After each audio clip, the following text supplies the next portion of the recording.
Assalamualaikum warahmatullahi wabarakatuh. Kami dari kelompok 3 dengan saya sendiri Doni Setiawan dan teman saya Dwi Nirma Rizkyanti, Eva Kurnia Putri, Gabriela Trisya-Lingga, Mauida, Konita Patrunada Aryan, Redina Okvianida, dan Sonya Agustin akan mempresentasikan hasil diskusi kami terkait viral hepatitis. Selamat menyaksikan.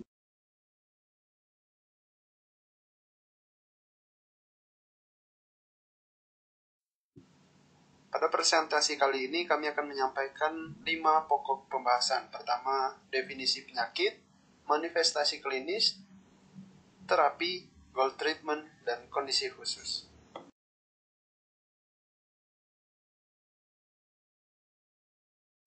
Definisi penyakit. Hepatitis merupakan salah satu penyakit menular yang disebabkan oleh virus yang dapat menyebabkan peradangan pada hati. Secara klinis dapat menyebabkan hepatitis A atau HAV, hepatitis B atau HBV, hepatitis delta, hepatitis C atau HCV, dan hepatitis E. Terhadap jenis hepatitis, virus berdasarkan cara penularannya yaitu yang pertama ada hepatitis virus yang penularannya melalui fekal oral untuk hepatitis A dan hepatitis E. Yang kedua ada hepatitis virus yang penularannya melalui parenteral untuk hepatitis B, hepatitis C, dan hepatitis D. Hepatitis A merupakan suatu penyakit yang disebabkan oleh masuknya virus hepatitis A atau HAV ke dalam tubuh, kemudian menyerang organ hati. Etiologi dari golongan Picornaviridae dengan RNA yang tidak terselubung, stabil pada pH rendah, serta suhu beku hingga sedang. HAV dapat menyebabkan penyakit akut yang sembuh sendiri dan tidak menyebabkan infeksi kronis. Replikasi virus terjadi di sel epitel hepatosit dan gastrointestinal, kemudian dilepas ke darah dan disekresi oleh hati. Hepatitis B, suatu penyakit yang disebabkan masuknya virus hepatitis B atau HBV ke dalam tubuh. Tipe ini menyebabkan terjadinya infeksi tingkat akut dan kronik. Virus DNA yang menyerang hepatosit di hati. Virus dapat stabil di lingkungan setidaknya selama 7 hari dan dapat menyebabkan infeksi selama waktu tersebut. Virion menempel di sel hepatosit, kemudian DNA dalam virion dilepaskan ke dalam inti hepatosit dan berubah menjadi DNA melingkar tertutup. Hepatitis C. Hepatitis C merupakan suatu penyakit yang disebabkan masuknya virus hepatitis C atau HCV serta adanya sirosis dan kanker hati. Virus RNA tunggal yang tidak memiliki proofreading polimerase sehingga memungkinkan terjadinya mutasi virus. Hepatitis C masuk ke hepatosit dengan bantuan CD8, kemudian RNA-nya keluar mengkopi diri menjadi virus baru dan virus yang terselubung tersebut siap beredar ke pembuluh darah.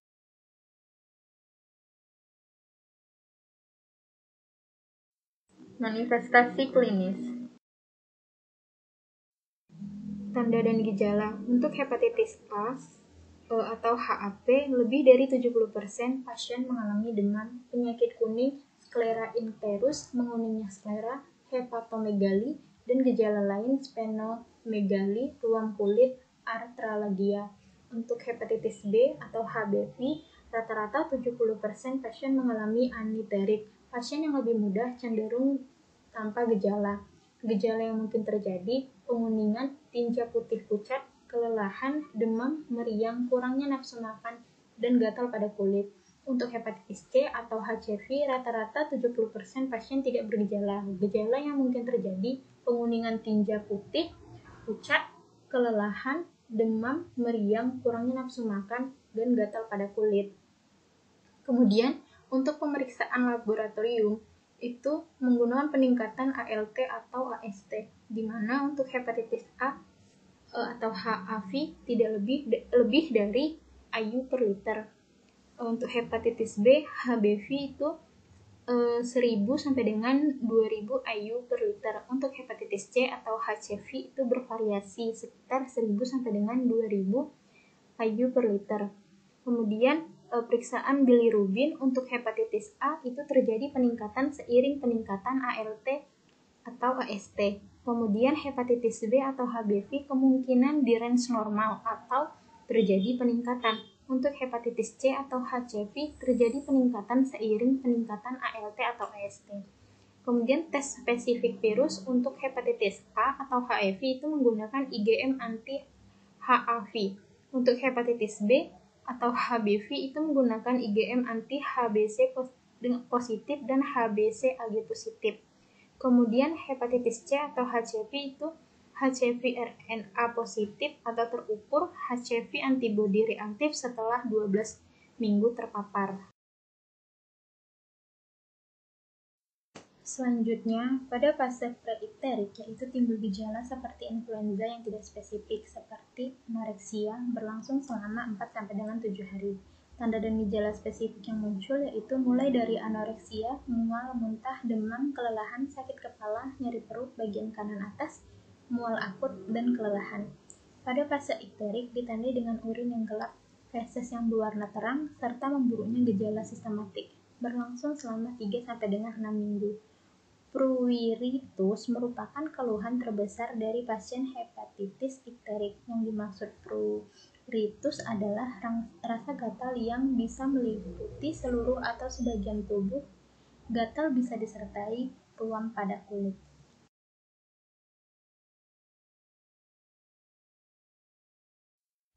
Kemudian terapi. Hepatitis A, terapi farmakologi. Tidak ada pilihan pengobatan khusus untuk hepatitis A. Pengobatan tidak spesifik, utamanya meningkatkan daya tahan tubuh, istirahat, dan makan makanan yang higienis dan bergizi. Rawat inap hanya diperlukan bila penderita tidak dapat makan dan minum serta dehidrasi berat. Untuk hepatitis A dilakukan vaksin, yaitu vaksin tunggal, contohnya ada Havrix, Fakta untuk usia lebih dari 12 bulan. Untuk kombinasi ada Twinrix untuk usia lebih dari 18 tahun. Kemudian ada terapi non-farmakologinya, yaitu membiasakan cuci tangan pakai sabun secara benar. Kemudian mengolah makanan yang benar, menggunakan air bersih dan bahan makanan yang baik. Kebiasaan lain yang perlu diperhatikan adalah buang air besar dengan cara saniter, yaitu membuang tinja di jamban saniter. Pemberian imunisasi adalah suatu upaya yang dilakukan untuk melakukan pencegahan terjadinya penularan hepatitis virus. Pemberian imunisasi hanya dilaksanakan untuk hepatitis A dan hepatitis B. Yang pertama, imunisasi hepatitis A dilakukan dengan cara pemberian vaksin hepatitis A sebanyak 2 kali dengan jarak 6-12 bulan terhadap masyarakat di atas usia 2 tahun. Imunisasi hepatitis A dilakukan secara sukarela. Yang kedua yaitu imunisasi hepatitis B. Untuk bayi yang lahir dari ibu dengan HBsAg negatif atau status HBsAg ibu tidak diketahui, diberikan vaksin hepatitis B sesegera mungkin. Sangat dianjurkan imunisasi hepatitis B pada bayi yang baru lahir diberikan pada bayi yang usianya di bawah 24 jam sesudah kelahiran atau HB0, bersamaan dengan pemberian vitamin K1. Pemberian imunisasi ini kemudian dilanjutkan dengan program imunisasi nasional, yaitu usia bayi 2 bulan, 3 bulan, dan 4 bulan. Imunisasi hepatitis B mampu memberikan perlindungan terhadap infeksi hepatitis B selama lebih dari 20 tahun. Keberhasilan imunisasi dinilai dari terdeteksinya anti-HBs di serum penderita setelah pemberian imunisasi hepatitis B lengkap, yaitu 3-4 kali.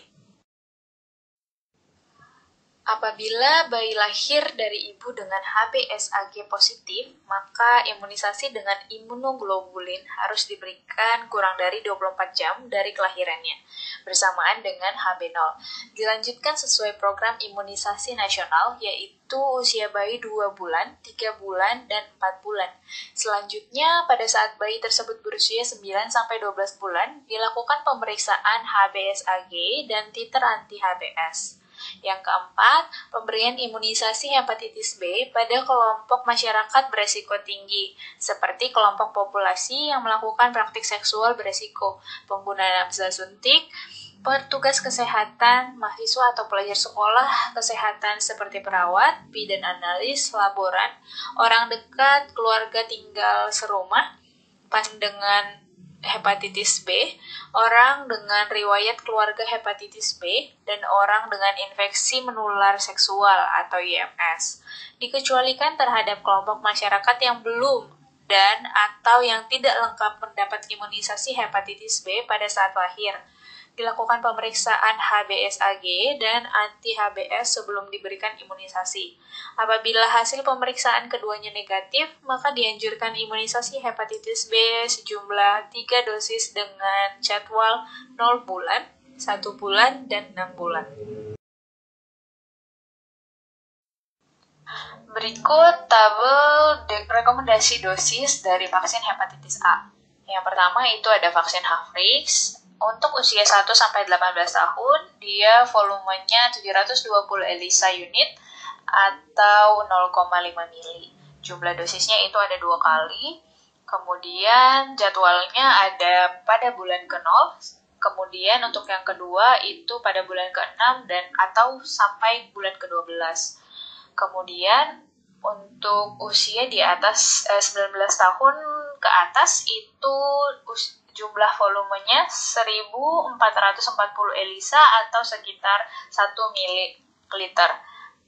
Jumlah dosisnya 2 kali, itu dilakukan pada bulan ke-0. Kemudian untuk dosis kedua itu pada bulan ke-6 sampai bulan ke-12. Kemudian ada vaksin Fakta, itu untuk usia 1-18 tahun, jumlah volumenya 25 unit atau 0,5 mili. Jumlah dosisnya itu ada 2 kali yang dilakukan pada bulan ke-0. Kemudian untuk yang keduanya itu pada bulan ke-6 sampai 18 bulan.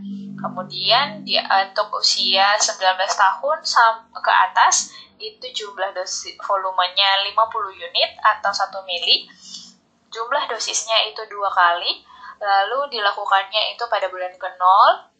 Untuk yang keduanya itu dilakukan pada bulan ke-6 sampai bulan ke-18. Lalu ada vaksin Twinrix. Ini untuk usia di atas 18 tahun ke atas.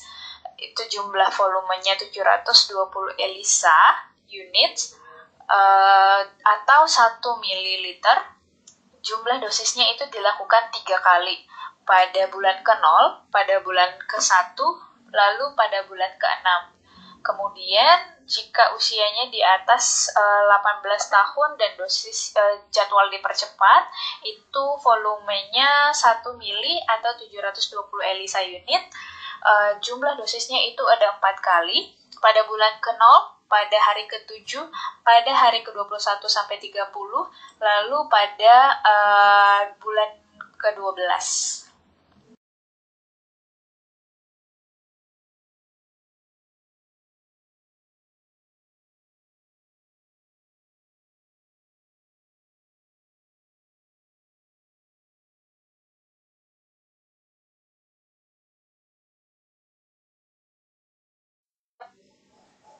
Selanjutnya, pengobatan hepatitis B atau HBV. Untuk pengobatan hepatitis B bisa menggunakan terapi farmakologi maupun terapi non-farmakologi. Untuk terapi farmakologi sendiri bisa menggunakan antivirus maupun vaksinasi.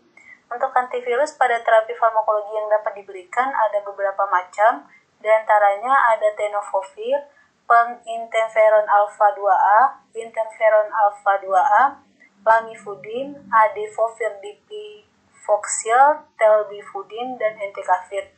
Sedangkan untuk vaksinasi sendiri bisa menggunakan vaksin tunggal maupun vaksin kombinasi. Untuk macam atau jenis dari vaksin tunggal itu ada Recombivac HB atau Engerix BE. Sedangkan untuk kombinasinya bisa menggunakan Twinrix. Selanjutnya untuk terapi non-farmakologinya, di sini ada 3 macam terapi non-farmakologi yang dapat diberikan. Yang pertama, konseling akan penyakit menular, yang kemudian ada mencegah perilaku seksual berisiko seperti bisa menggunakan kondom. Selanjutnya bisa menghindari konsumsi alkohol dan rokok serta penggunaan obat herbal yang tepat.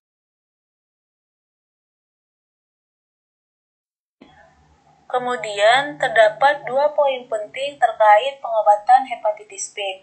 Yang pertama, terapi kombinasi sangat tidak dianjurkan bagi pasien hepatitis B sebagai terapi awal. Yang kedua, apabila pasien hepatitis B patuh akan pengobatan yang diberikan, tetapi memiliki kontrol virus HBV DNA yang tidak lengkap pada entecavir atau tenofovir, maka pengobatan tersebut harus diganti dengan obat lain. Atau jika pasien mengalami beberapa mutasi resistensi HBV yang mendasarinya. Selain itu, di sini juga dapat kita lihat tabel rekomendasi dosis untuk vaksin hepatitis B. Vaksin yang diberikan itu di sini ada Engerix, Ricombifak, dan Heplisav. Untuk dosis regimen dosis yang diberikan itu ada tiga dosis. Yang pertama dari 0 bulan, kemudian 1 bulan selanjutnya, dan yang terakhir 6 bulan selanjutnya. Baik, untuk penjelasan pada slide ini, yang pertama beberapa aplikasi dari antivirus yang digunakan bagi pasien hepatitis B. Yang pertama, penginterferon alfa 2A dan biasanya digunakan untuk terapi hepatitis B kronis. Akan tetapi, penggunaan penginterferon alfa 2A dan interferon alfa sangat terbatas karena keberhasilan dari pengobatan ini kurang dari 50%. Sehingga apabila selama pengobatan 3-4 bulan tidak ada perbaikan, maka pengobatan tersebut harus dihentikan. Selanjutnya ada lamivudin. Lamivudin biasanya digunakan untuk terapi awal hepatitis B kronis dan biasanya juga termasuk ke dalam terapi jangka panjang bagi pasien hepatitis B. Dan yang ketiga ada adefovir dipivoxil, biasanya sangat efektif pada kondisi hepatitis B kronis yang sudah resisten terhadap lamivudin.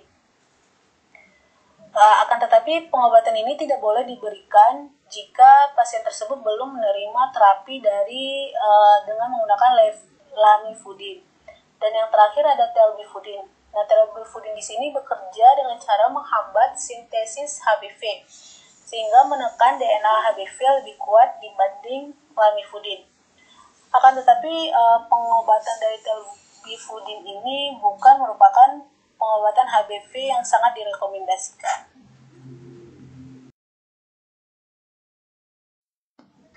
Kemudian selanjutnya itu ada interferon alfa. Responnya lebih tahan lama dibandingkan dengan lamivudin. Direkomendasikan durasi terapinya yaitu selama 48 minggu. Namun, interferon alfa ini tidak dijadikan first line pada WHO. Obat ini biasanya berbentuk intramuskular. Kemudian itu ada entecavir, dia menghambat replikasi HBV. Nah, untuk entecavir ini dia digunakan sebagai lini pertama karena tingkat resistensinya yang rendah. Dia tidak digunakan untuk pasien dengan riwayat obat lamivudin sebelumnya atau pasien yang pernah mengkonsumsi obat lamivudin, di mana entecavir ini berbentuk tablet oral dengan dosis 0,5 mg per hari. Kemudian ada tenofovir, dia termasuk sebagai pengobatan lini pertama, memiliki 2 bentuk, yaitu tenofovir disoproxil fumarat, itu dosisnya 300 mg, dan tenofovir alafenamid, di mana dosisnya 25 mg. Nah, untuk perbedaannya, itu tenofovir disoproxil ini dia lebih efektif untuk HBV yang sangat tinggi, sedangkan tenofovir alafenamid ini dia bekerja lebih cepat karena langsung ke hepatosit.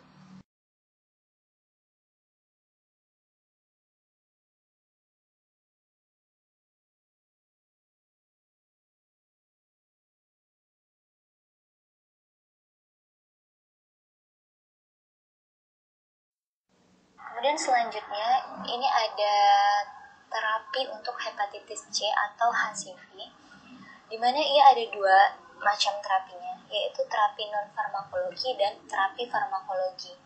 Untuk terapi non-farmakologi yang dilakukan oleh pasien itu yang pertama memperbaiki lifestyle seperti menjaga pola makan, olahraga yang teratur. Kemudian itu ada menghindari konsumsi alkohol dan rokok serta penggunaan obat herbal. Untuk terapi farmakologinya itu ada 7 rekomendasi pengobatannya. Yang pertama sofosbuvir ditambah dengan ribavirin ditambah dengan PEG interferon. Yang kedua, PEG interferon alfa 2A dan PEG interferon alfa 2B. Yang ketiga, PEG interferon dan ribavirin. Yang keempat, interferon ditambah dengan ribavirin ditambah dengan boceprevir atau bisa menggunakan telaprevir. Yang kelima, itu ada sofosbuvir, yang keenam ribavirin, dan yang ketujuh sofosbuvir ditambah dengan ribavirin. Nah, ini adalah tabel durasi pemberian dosis yang disarankan. Itu berdasarkan genotip. Jadi ya ada 3 pembagian genotipnya, yaitu ada genotip 1, genotip 2, dan genotip 3. Yang pertama itu genotip 1, di mana regimen terapinya atau obatnya adalah PEG interferon alfa ditambah dengan ribavirin ditambah dengan sofosbuvir, di mana durasi terapinya itu selama 12 minggu. Kemudian yang kedua itu genotip 2, regimen terapi atau pengobatannya itu bisa menggunakan ribavirin ditambah dengan sofosbuvir. Durasi terapinya sama, itu 12 minggu. Untuk genotip 3, regimen terapinya atau pengobatannya itu ada ribavirin ditambah dengan sofosbuvir. Durasi terapinya itu 24 minggu. Jadi untuk genotip 2 dan genotip 3 itu regimen terapi atau obatnya sama, hanya perbedaannya pada durasi terapinya. Di mana genotip 2 itu durasi terapinya 12 minggu dan genotip 3 24 minggu.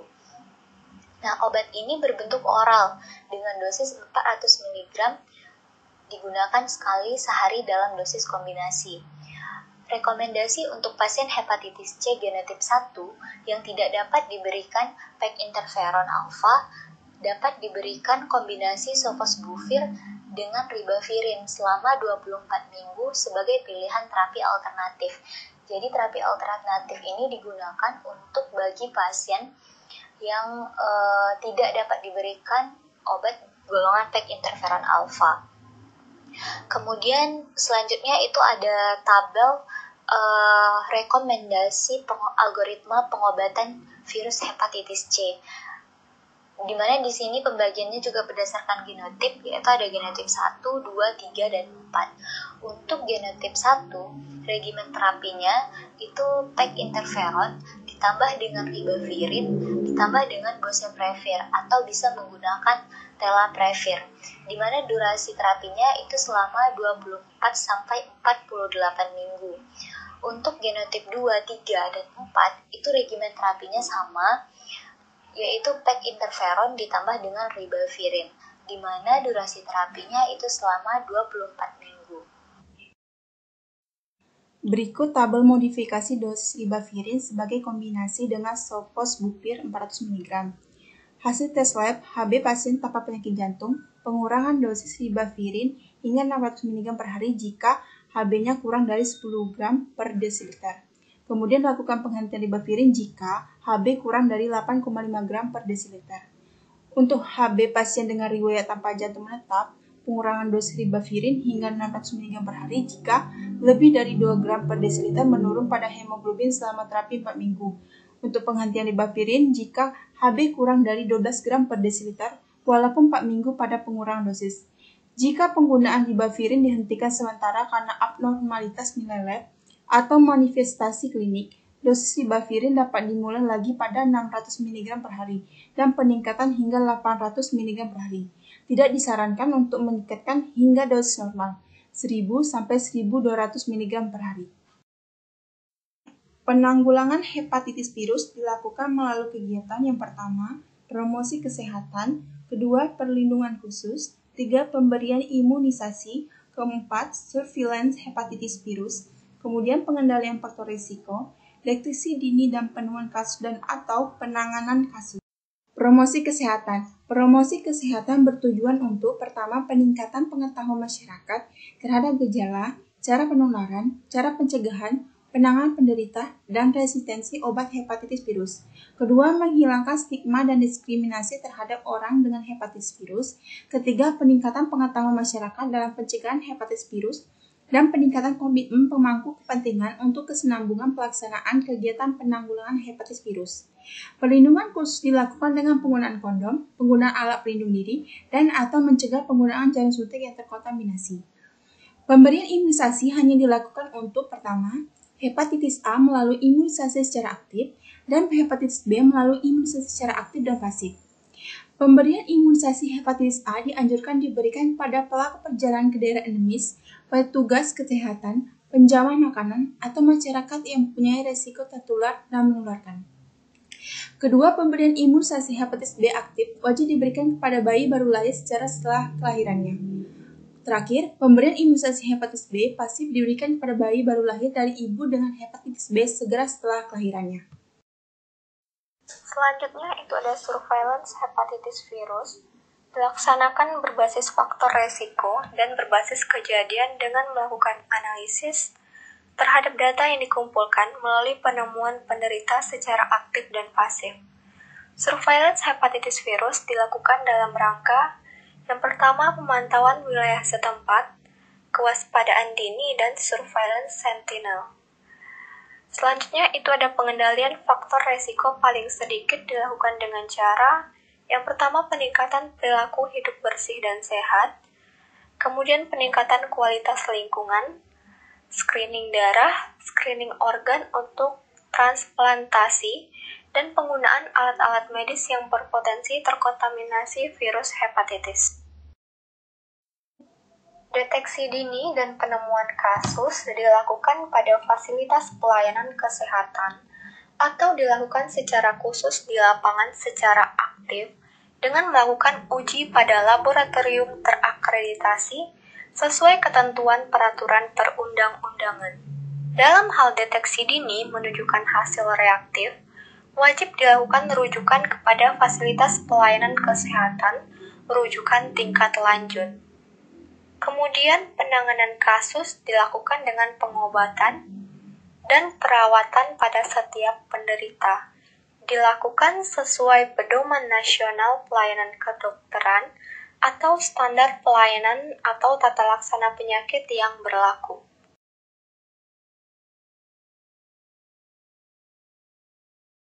Selanjutnya, goal treatment.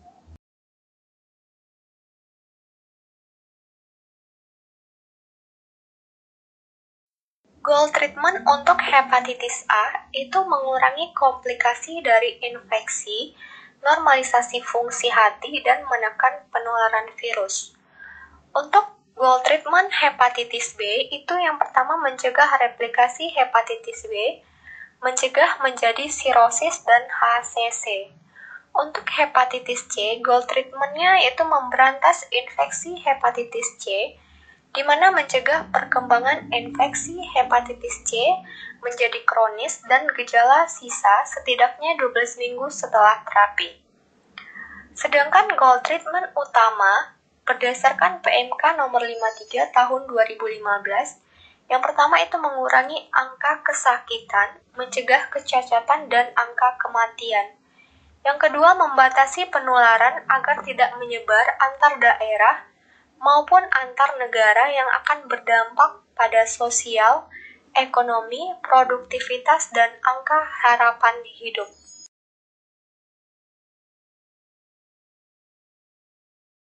Selanjutnya, kondisi khusus.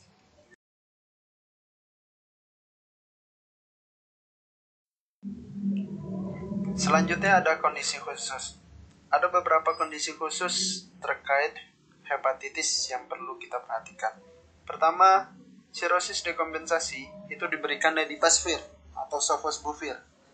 Kemudian sofosbuvir atau velpatasvir dan daclatasvir ditambah sofosbuvir. Kedua, pada penyakit ginjal tahap akhir diberikan glesaprevir atau pibrentasvir. Ketiga, pada pediatri diberikan ledipasvir atau sofosbuvir yang telah disetujui untuk digunakan pada anak-anak usia 3 tahun dan lebih tua atau orang dengan berat 35 kg. Pada yang berpengalaman DAA, itu diberikan sofosbuvir atau velpatasvir atau voxilaprevir jika mereka tidak memiliki sirosis atau memiliki sirosis kompensasi. Pada kehamilan, penularan hepatitis B perinatal merupakan penyebab utama hepatitis B kronis. Maka dari itu, tenofovir DF direkomendasikan pada trimester ketiga. Sekian presentasi dari kelompok kami terkait viral hepatitis. Kurang lebihnya mohon maaf. Terima kasih. Wassalamualaikum warahmatullahi wabarakatuh.